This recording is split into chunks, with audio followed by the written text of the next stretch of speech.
더정치 인터뷰 오늘은 정혜국 정책기획위원회 위원장님 나오셨습니다. 위원장님 안녕하세요. 예, 안녕하십니까. 예, 바쁘실 텐데 여기까지 와주셔서 감사합니다. 괜찮습니다. 자, 먼저 이승준 기자가 정책기획위원회가 어떤 기구이고 위원장님이 어떤 분이신지 간략히 좀 소개를 부탁합니다.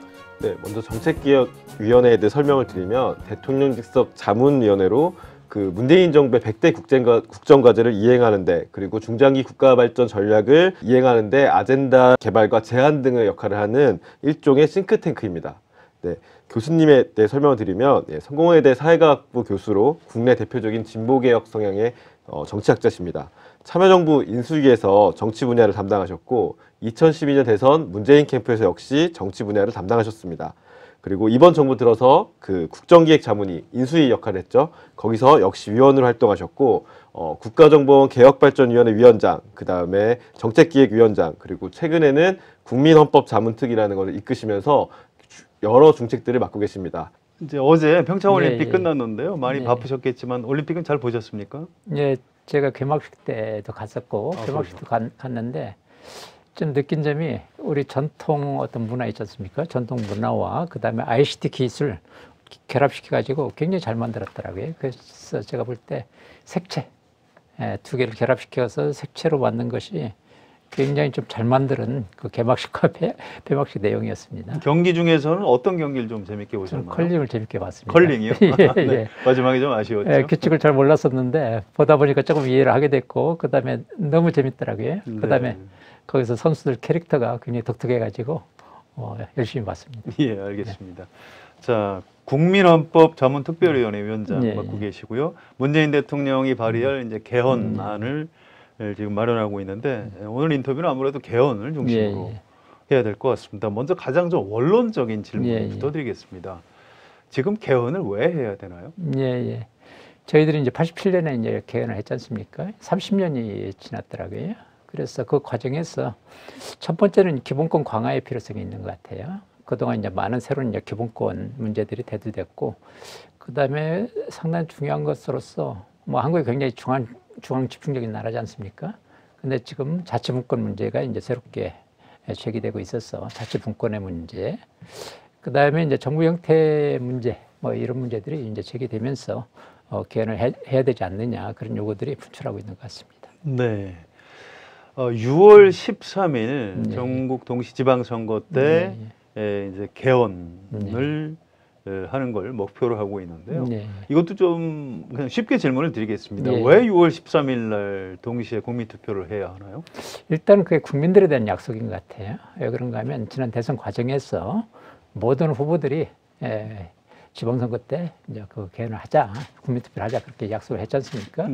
그리고 그렇게 약속한 뭐 여러 가지 이유 중에서는 제가 볼 때는 하나는 그때가 국민투표 하는데 적합하지 않겠느냐 이런 생각을 했던 것 같고, 또 하나의 문제는 이제 비용의 문제, 같이 하면 비용을 좀 절감할 수 있지 않느냐 그런 생각을 해서 국민하고 그렇게 약속했기 때문에 일단 국민과의 약속은 지켜야 되는 게 아닌가 이렇게 보고 있습니다. 네, 보충 질문인데요. 야당에서는 이제 시기는 반대를 하고 있습니다. 그래서 10월 달에 개헌을 하자 이렇게 얘기를 하고 있는데요. 그럼 시기는 야당에 좀 양보를 하고 대신 그 권력 구조를 포함한 좀 포괄적인 개헌을 하는 쪽으로 이렇게 좀 협상을 해서 10월에 야당 주장대로 10월에 다시 국민투표를 하는 방식으로 개헌을 하는 건 어떠냐 이런 의견이 있는데 어떻게 생각하십니까? 제가 볼 때는 문제가 좀 시기 문제는 아닌 것 같아요. 제가 볼 때 이제 내용의 합의 문제, 그런 문제인데 10월로 이게 옮겨진다 하더라도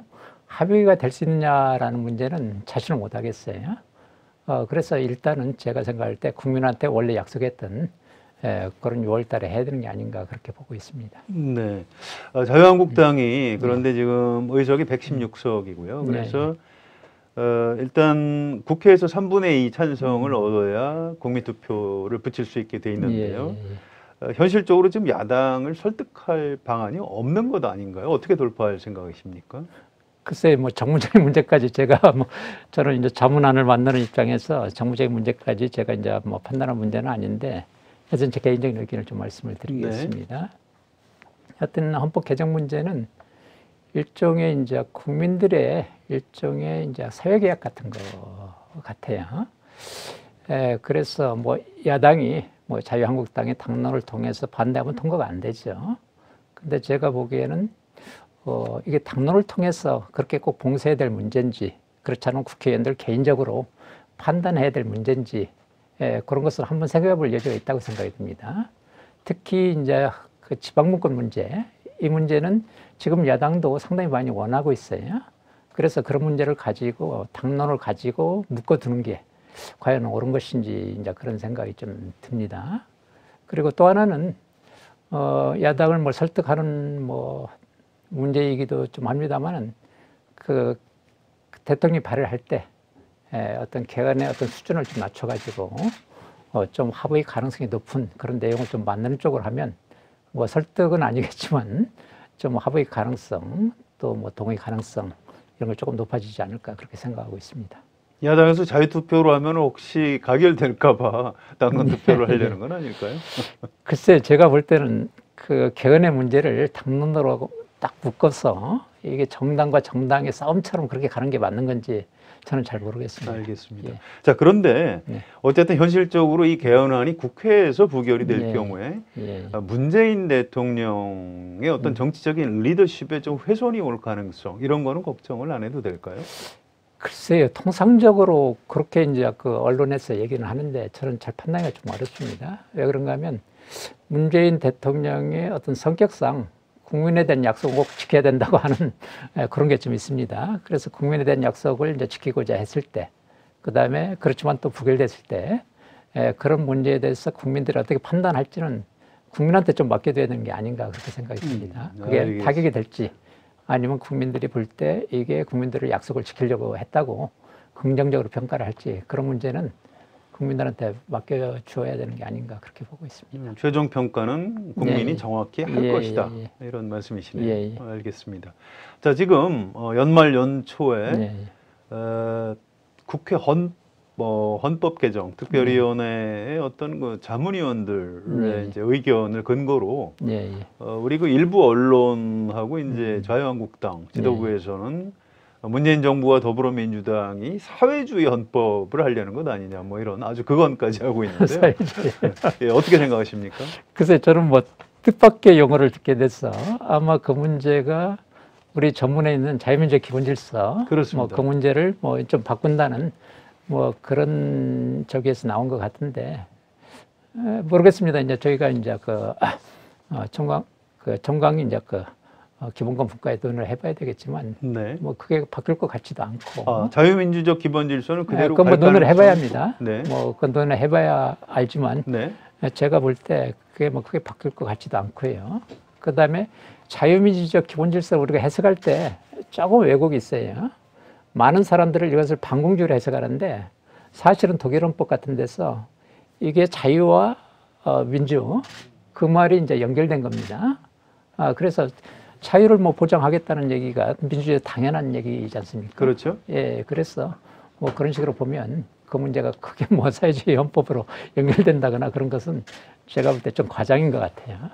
그 위원회를 열어봐야 알겠지만 자유민주주의, 자유민주적 기본 질서 할 때 그 자유가 빠질 것 같지도 않다 지금 그런 말씀. 빠질 것 같지도 않고 이것은 뭐 제가 개인적 생각입니다. 네, 알겠습니다. 빠질 것 같지도 않고 빠진다고 해가지고 그걸 사회주의로 해석하는 것도 굉장히 이제 과도한 생각이라고 봅니다. 알겠습니다. 자, 이건 이제 재계 인사들이 하는 얘기인데요. 문재인 정부에서 헌법을 바꾸면 혹시 경제민주화 이 부분이 더 세지는 것 아니냐 뭐 이제 걱정. 그래서 우리 재계에서는 좀 곤란하다 뭐 이런 얘기를 하는 사람들도 있습니다. 실제로 어떻습니까? 그 지금 우리 헌법에도 뭐 경제민주화 부분에서 국가가 일정하게 이제 개입할 수 있는 여지를 두고 있죠. 이 문제는 뭐 이제 그 토론을 해봐야 될 것 같아요. 근데 제가 보기에는 뭐 그렇게 뭐 강하게 세진다거나 뭐 그런 것 같지는 않은데 하여튼 토지 공개념 이런 문제들은 좀 논의를 해봐야 될 것 같습니다. 토지 공개념 부분은 좀 강화가 될 것으로 보시나요? 왜냐하면 지금 한국에서 가장 큰 문제가 부동산 문제인 것 같아요. 그렇죠. 부동산 문제이고 그다음에 집값이라든지 전세값 이런 게 너무 높고 또 임대료가 너무 높습니다. 그렇기 때문에 많은 사람들이 그것 때문에 고통을 받고 있어요. 그렇게 했을 때 또 토지라는 게 이게 무한정, 그러니까 과거에는 뭐 산업화 초기에는 토지가 무한정이 있었기 때문에 이제 그렇게 생각하겠지만 지금은 토지가 이제 무한정이 있는 게 아니지 않습니까? 네. 어떻게 보면 지구라는 게 지구의 토지라는 게 공동 자산이기도 하고요. 지구는 하나밖에 없죠. 예. 네. 어디 다른 우주로 이사 갈 수 있는 것도 아니고 그래서 토지 공개념 같은 문제는 좀 논의를 해봐야 될 것 같습니다. 네, 알겠습니다. 자, 이승준 기자 좀 이어주실까요? 네. 권력 구조에 관한 질문 먼저 드릴게요. 문재인 대통령과 청와대는 대통령 4년 중임제에 무게중심을 좀 두고 있는 것 같아요. 그런데 실제로 권력 구조를 어떻게 논의하실 생각인가요? 저희들이 국민헌법 이제 자문특위가 네. 이게 대통령의 이제 자문기구라고 보시면 됩니다. 그래서 이제 대통령 의견을 뭐 일방적으로 무시하고 할 수는 없는 것이고, 그래서 대통령께서 4년 중임제를 약속하셨기 때문에 그걸 존중은 뭐 하겠지만 그렇다고 해가지고 뭐 다른 대안을 논의 안 하고 그런 건 아닙니다. 그래서 그 정부형태 분과에서 논의를 할 것 같습니다. 네. 근데 이제 국회 특위에서 권력 구조에 대한 게 좀 뭐 합의가 안 될 경우에는 권력 구조를 제외하고 개헌안을 마련할 수도 있는 건가요?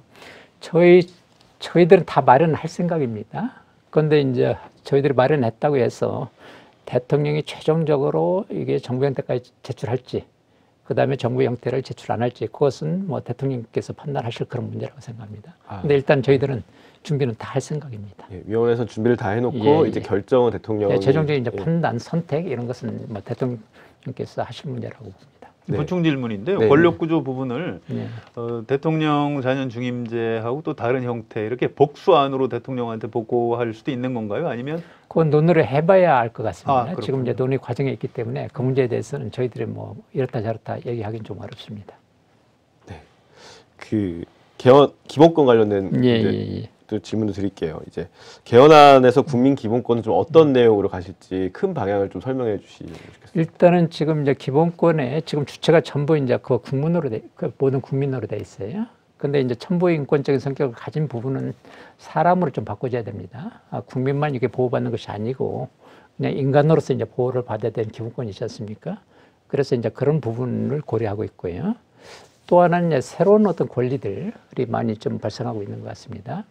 예를 들어 생명권, 그 다음에 이제 정보권, 그 다음에 안전권, 뭐 환경권 이런 문제들이 등장을 하고 있어서 그런 문제를 좀 고려하고 있고요. 그 다음에 특히 이제 사회적 약자의 권리를 어떻게 강화시킬 것인가 이런 부분들을 고민하고 있습니다. 사람이란 단어하고 인간이란 단어하고 어떤 단어를 쓰게 될까요? 우리 그 헌법학자들 얘기를 해봤더니 사람이라는 단어를 더 선호하더라고요. 그렇군요. 그러면 지금 현재 헌법에 이제 국민이라고 되어 있는 단어가 거의 다 사람. 거의 다는 아니고. 그건 아닙니까? 그 국민한테만 이제 보장돼야 되는 기본권은 국민으로 표현하고. 그 다음에 이제 모든 사람들한테 보장돼야 되는 어떤 그런 조항은 모든 사람은 또는 누구든지. 뭐 이런 식으로 표현될 것 같습니다. 그렇군요. 네. 그 사회적 약자가 대해서 좀 궁금한 게 사회적 약자가 지금 여러 가지 논란에 오르고 있잖아요. 뭐 장애인부터 동성애, 여성 다가 계속 논란들이 새로운 논란들이 불거지고 있는데 그거를 개헌안에 이런 걸 합의를 이끌 수 있을지 약간 궁금하기도 한데요. 논란이 좀 많더라고요. 논란이 많은데 예를 들어서 장애 같은 경우는 크다는 뭐 논란이 있는 건 아니고요. 특히 이제 그 남녀 문제, 그걸 이제 그 뭡니까? 성적 취향의 문제. 성적 취향 그런 뭐 그런 논란이 굉장히 많은 문제입니다. 그렇죠. 그래서 이제 그 문제는 어떤 식으로 표현해야 될지 저희들이 여러 가지 고민을 하고 있습니다. 네. 이제 지방분권 관련된 질문인데요. 개헌안의 지방분권은 좀 어떤 내용으로 들어갈까요? 방향이 어떻게 될지 궁금합니다. 대체적으로 이제 지방분권은 주로 이제 입법권의 문제, 그 다음에 이제 재정권의 문제가 중심이 될 것 같습니다. 문재인 대통령이 지방분권에 대해서 강한 의지를 여러 차례 밝히셨잖아요. 근데 시청자를 위해서 지방분권이 왜 필요한지 뭐 좀 교수님 설명 부탁드립니다. 그 부분은 사실은 한국은 초중앙 집중화된 그런 나라죠. 그래서 어떤 측면에서 보면 뭐 서울공화국, 수도권공화국으로 봐도 상관이 없어요. 그럴 정도로 이제 초집중화되어 있습니다. 그렇기 때문에 이게 이제 몇십 년 동안에 만들어졌기 때문에 앞으로 몇십 년 동안은 지방 분권, 그 다음에 균형 발전 이런 걸 통해서 서울과 수도권, 그 다음에 지방이 같이 발전할 수 있도록 그렇게 안 하면 문제가 상당히 심각한 것 같습니다. 네. 근데 이제 뭐 반론도 존재해요. 말씀하신 것처럼 역사적으로 계속 중앙집권으로 운영됐기 때문에 지방분권을 했을 경우에 생기는 뭐 여러 가지 문제들, 뭐 입법도 그렇고 여러 가지 문제가 있을 수 있다고 반론이 있는데 이 부분에 대해서 좀 어떻게 생각하세요? 반대로 해석할 수 있지 않나요? 중앙집권화 됐기 때문에 오히려 분권을 해야 된다고 그렇게 봐야 되지 않나요? 중앙집권적이었기 때문에 계속 가야 된다라는 것은 지금까지 이제 중앙집권화 때문에 쌓였던 문제 해결 방법은 아닌 것 같습니다. 좀 늦었습니다만 전 좀 늦었다고 봅니다. 지방분권이. 이제라도 지방분권을 하고 그다음에 균형 발전을 해서 적어도 대한민국 국민이 서울에 살면 1등 국민이고 지방에 살면 2등 국민하고 그런 격차는 이게 줄여줘야 됩니다. 그런 측면에서 지방분권의 문제, 균형 발전의 문제는 지금부터라도 저희들이 본격적으로 해야 된다고 봅니다. 그 홍준표 자유한국당 대표가 지금 지방분권 개헌을 하려는 이유는 북한하고 연방제를 하기 위한 것이다 이런 얘기를 했습니다. 어떻게 생각하십니까? 그게 무슨 상관이죠? 그러니까 지방분권 개헌을 해놓으면 이제 북한에서 주장하는 이른바 고려연방제 이런 식으로 이제 추진하려고 한다. 결국 뭐 북한하고 지금 같은 생각을 하는 것 아니냐, 뭐 이런 주장입니다만. 글쎄 어떤 논리에서 그렇게 주장하는지는 몰라도 제가 볼 때는 전혀 서로 다른 문제를 억지로 갖다 붙이는 경강부회라고 하지 않습니까? 그런 논리인 것 같은데 제가 그 논리가 좀 이해가 안 되는데요. 학자로서 전혀 그 그게 어떻게 뭐 북한의 그거하고 연관이 되는지 이해가 안 되는데요. 네. 근데 지금 실제로 위원장님 그 표정에 당혹감 같은 게 나타나는 것 같아요. 그러니까 우리가 뭔가를 무슨 관계가 있는 거지? 주장할 때는 뭔가 논리적 관계라든지 그 인과관계라든지 뭔가 있어야 되는 것인데 제가 뭐 머리가 나빠서 그런지 잘 이해가 안 됩니다. 그 우리나라 제1의 학자가 머리가 나빠서 이해를 못하겠다고 하실 정도면 무슨 말씀인지 알겠습니다. 자, 국민헌법 전문특위 활동 내용에 대해서 좀 질문을 드리겠습니다. 일단 지난 22일 정책기획위원회하고 이제 문재인 대통령이 간담회 할 때 국민 공감대가 높고 또 현실적인 개헌안을 마련해 달라 이렇게 당부를 하셨는데요. 이게 무슨 의미입니까? 공감대가 높으면서 현실적인 개헌안이 뭘 뜻하는 그건 거죠? 제가 좀 설명을 좀 하겠습니다. 저희들이 이제 그 개헌 문제를 이제 그 여러 이제 요구를 이제 받다 보니까 주로 이제 전문가들이나 이제 시민사회 쪽에서 굉장히 이상적인 주장을 많이 주장을 하세요. 그래서 이것은 꼭 헌법에 넣어줬으면 좋겠다. 그 다음에 또 하나는 법률 위임을 못 믿는 것 같습니다. 많은 부분은 사실 법률 사항인데 법률이 이제 정해져야 이제 그것이 이제 집행이 되지 않습니까? 근데 이제 그 법률이 제대로 이제 집행이 안 되고 안 정해지니까 헌법상에 넣자는 거예요. 그러다 보니까 모든 요구를 다 받아주면 헌법이 2배, 3배 늘어날 것 같아요. 그렇죠. 그래서 헌법은 상당히 포괄적이고, 그 다음에 어떤 좀 뭐랄까, 여유가 좀 있어야 됩니다. 그래서 대통령께서 이런 말씀 하시더라고요. 국민 생각에서 너무 벗어나면 안 된다. 국민 생각만큼 헌법 개정안을 좀 만들어야 된다. 그래야 이게 저게야지 너무 이상적으로 만들어버리면 이상적인 안과 그 다음에 국민들 생각이 괴리가 생긴다. 그래서 이제 그런 말씀을 하시면서 그런 점을 고려해달라는 그런 부탁이었습니다. 그런 말씀이시군요. 너무 모든 걸 다 담으려고 하지 말고. 한꺼번에 너무 한꺼번에 다 담으려고 하지 말고 국민 생각에서 너무 벗어난 이상적인 안을 너무 담으면 문제가 될 수도 있다. 이제 그런 말씀이셨어요. 알겠습니다. 자, 3월 13일까지 보고를 하려면 좀 너무 시간이 없는 것 아닌가요? 이제 완성도에 대해서 걱정하시는 분들이 있던데요. 저희들도 좀 걱정입니다. 왜냐하면 시간이 너무 저희들이 활동할 수 있는 기간이 한 달 정도밖에 여유가 없습니다. 그래서 저희들이 전략적으로 지금 개헌된 논의와 그 다음에 논의된 것 중에서 이게 선택이 있습니다. 근데 그동안 뭐 국회라든지 시민사회 쪽에서는 개헌에 많은 논의가 있었습니다. 그래서 그 논의들을 저희들이 많이 참조할 생각입니다.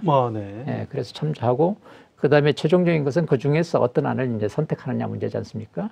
그래서 논의는 기존에 이제 논의했던 것을 내용을 참조를 하고 그 중에서 어떤 걸 선택하느냐 부분은 저희들이 집중적으로 할 생각입니다. 네, 그렇군요. 그러니까 이미 다른 여러 기구에서 또 기관에서 논의한 것을 충분히 참고하고 선택. 을 집중적으로 한다. 그런 그렇습니다. 말씀이시네요. 알겠습니다. 자, 지금 여론 수렴 작업을 국민 개헌이기 때문에 여론 수렴 작업을 여러 가지로 하고 계신 걸로 알고 있습니다. 중요한 건 몇 가지만 좀 소개를 해주실까요? 지금 저희들이 이제 온라인으로 이제 홈페이지를 통해서 거기에서 뭐 22개의 이제 쟁점 사항을 이렇게 띄워놨습니다. 거기에 대해서 이제 국민들이 이제 의견을 반영하면 그걸 가지고 이제 수렴을 하고요. 뭐 그게 상당히 이제 뭐 국민들의 의견이 많이 모이더라고요. 그런 작업을 하나 하고요. 그 다음에 하나는 수구형 이제 시민 토론회. 완전히 이제 수구형으로 하기는 좀 어렵더라고요. 시간이 없어서. 그렇지만 이제 주제를 정해가지고 수구형 시민 토론회를 권역별로 4군데서 할 생각입니다. 네. 좀 설명을 해주시죠. 수구형 시민 토론회가 뭔지. 주제를 뭐 그 헌법 조항이 굉장히 많지 않습니까?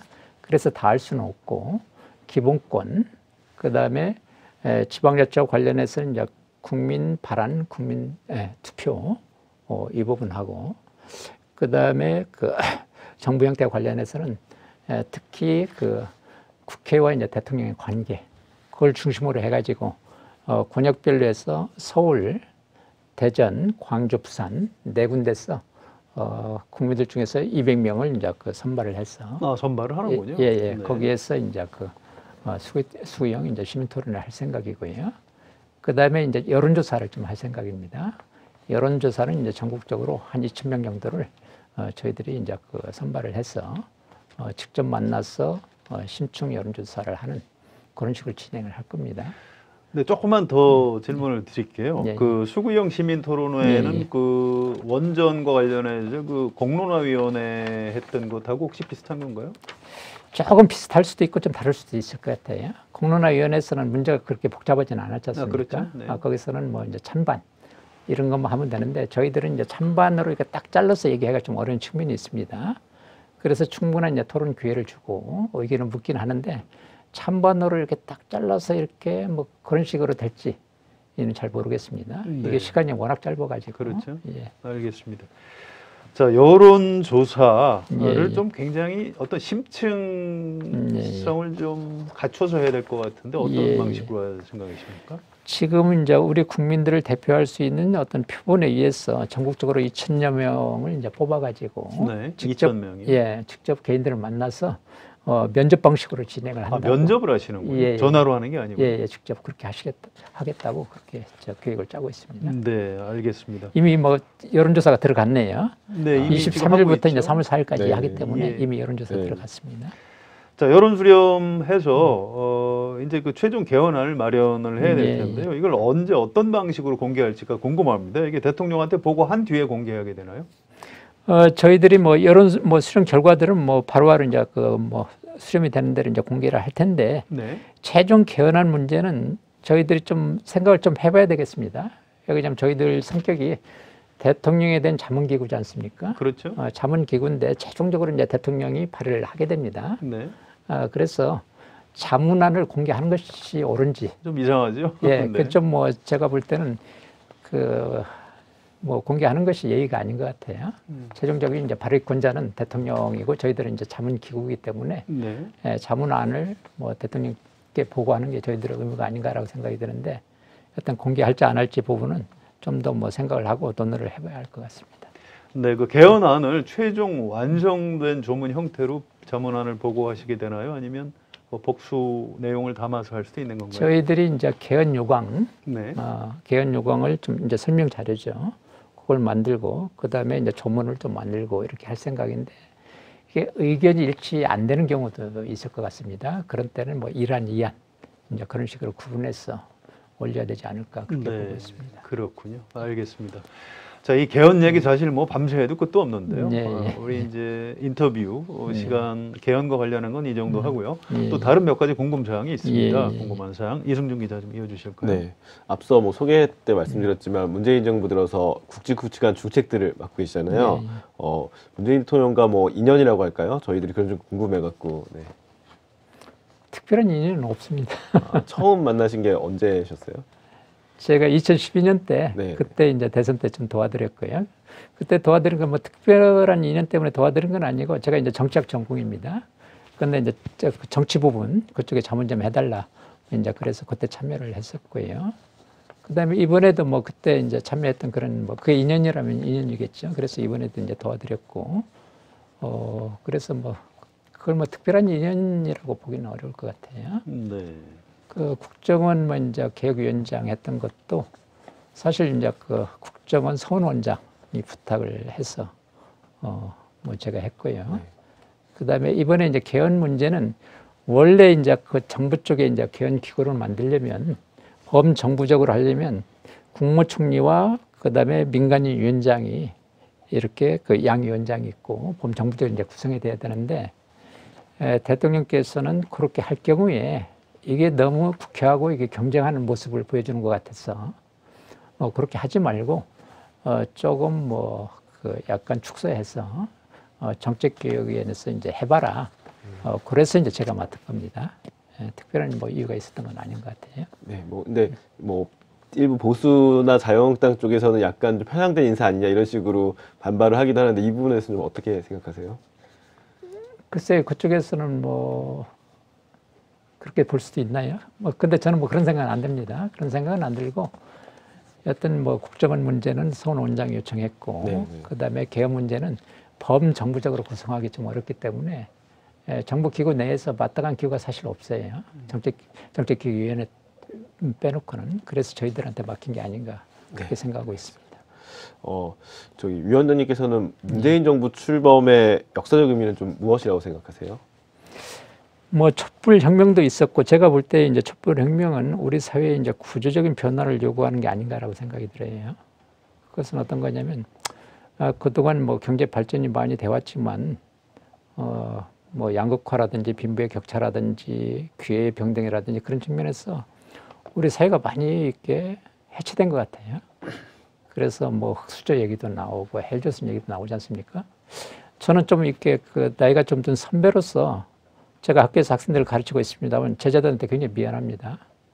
우리가 열심히 과거에 뭐 해왔지만 이 미래 세대한테 어떤 미래 희망을 못 주고 이런 결과를 남긴 데 대해서 그래서 우리 미래 세대들한테 그 사회가 희망을 가질 수 있는 좀 더불어 살고 좀 골고루 좀 나눌 수 있는 그런 사회를 만드는 것이 이게 국민들이 촛불 혁명을 통해서 요구한 게 아닌가라고 생각이 들고 그런 것을 달성하는 게 문재인 정부의 어떤 목표 과제가 아닌가 이렇게 보고 있습니다. 네, 아까 앞서 제가 헌법자문특위 홈페이지를 좀 유심히 봤는데요. 이게 문재인 정부 출범 이후 국민들의 의식이 그대로 좀 반영돼 있는 것 같긴 하더라고요. 이제 눈에 띄는 거는 저기 대통령 중임제에 관한 것과 그 다음에 국회의원 소환제.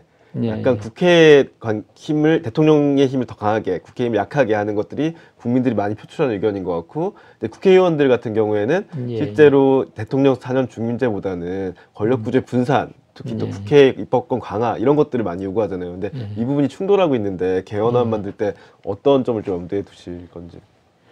그 국민들의 반정치적인 어떤 그게 굉장히 강한 것 같아요. 그리고 이제 촛불 항쟁이라든지 그런 게 있기 때문에 여튼 뭐 국회의원 소환제 그런 거 아마 굉장히 좀 이렇게 찬성률이 좀 높을 겁니다. 네, 높더라고요. 그런 걸 보면서 우리 정치권 또는 이제 정치권이 상당히 좀 국민의 신뢰를 받지 못하고 있는 그런 부분이 있는 것 같아요.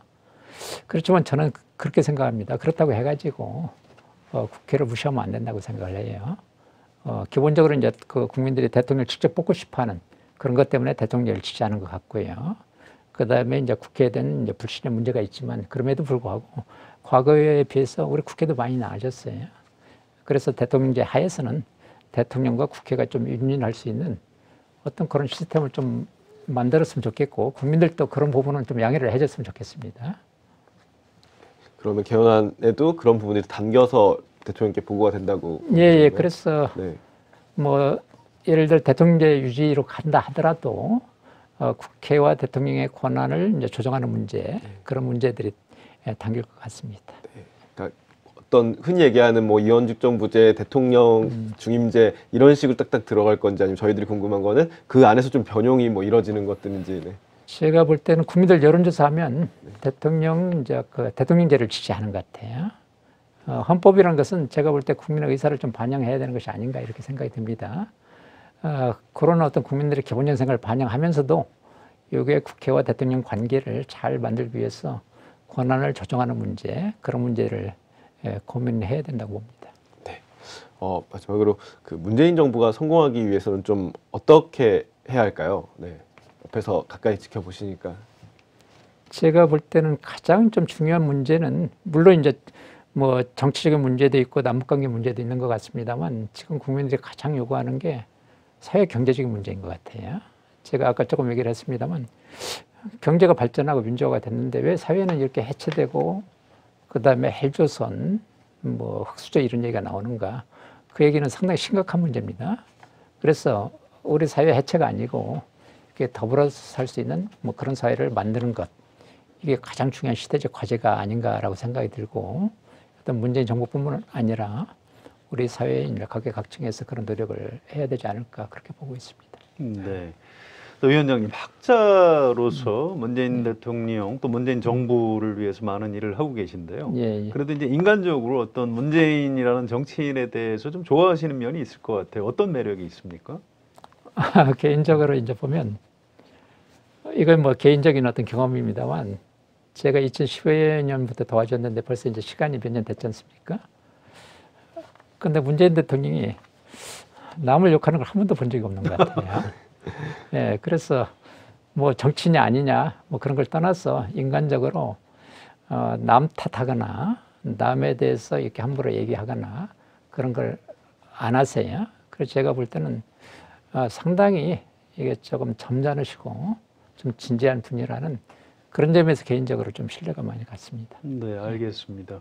자, 시간이 많지 않은데요. 이제 좋은 결과물 내놔 주시고 그걸 안을 대통령만 자문을 받으시는 게 아니고 우리 국민들도 보고 평가를 하게 될 것 같습니다. 자, 마무리 인사로 저희 그 시청자들께 좀 인사를 부탁드리겠습니다. 사실 개헌이라는 문제는 이게 뭐 정치권에서 하는 문제도 아니고 우리 국민들의 어떤 사회 계약이라고 이제 볼 수가 있습니다. 그래서 국민들의 의사를 모아서 이게 그 국가의 최고 어떤 규범이라고 할 수 있는 헌법으로 만드는 문제입니다. 그래서 국민들이 자신들의 의견을 충분히 좀 토론하고 개진하시고 좀 의견을 좀 말씀해 주시고 그런 속에서 좋은 토론이 돼서 그 헌법 개정이 됐으면 좋겠습니다. 예, 고맙습니다. 더정치 인터뷰, 오늘은 정혜구 정책개혁위원회 위원장님과 함께했습니다. 여러분 고맙습니다.